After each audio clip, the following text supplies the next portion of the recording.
And now, as ballots are still being counted, there are uncertain and mixed results for Democrats. ABC 10's Jeannie Nguyen is looking at the count so far here in California and asking what might happen in the coming days. Jeannie? Well, Alex, some political experts believe it's still too early to say whether or not California is experiencing a red wave. However, data so far shows a shift, especially with voters in minority communities. I definitely think that it is a surprising result. With Republicans leading the race right now in the Senate, House, and Donald Trump projected to be the next president, voters seem to have made a statement nationally. But political analyst Paul Mitchell says it's still too early to say that's the case here in California. Statewide, we're expecting to see a blue shift as we get closer to full complete count.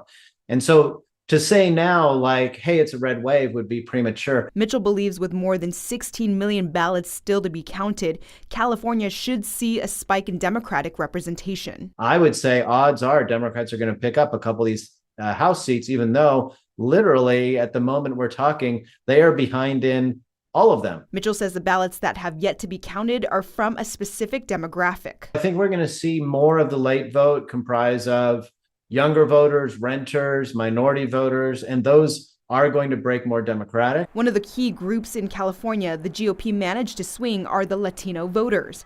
Mitchell believes that has been fundamental to the success of the Trump campaign. Registration rates for Latinos have gotten more Republican. Now, they've gone from 17 or 18% Republican to 21 or 22% Republican. While Mitchell says the majority of minority voters in California are still voting Democratic, he believes the Democrats made key mistakes during this election cycle, starting with President Joe Biden. Democrats were saying, Trump is bad and no, Biden, he can do this.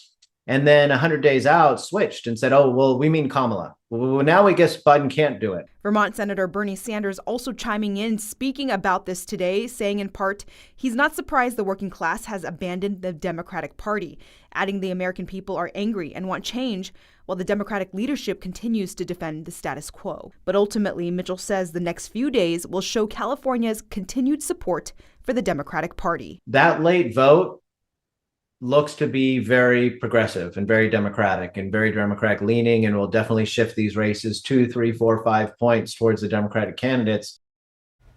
Because of Kamala Harris's loss, experts believe this is the time for many potential presidential candidates to start planning for the 2028 election. Experts believe Governor Gavin Newsom is definitely on that list.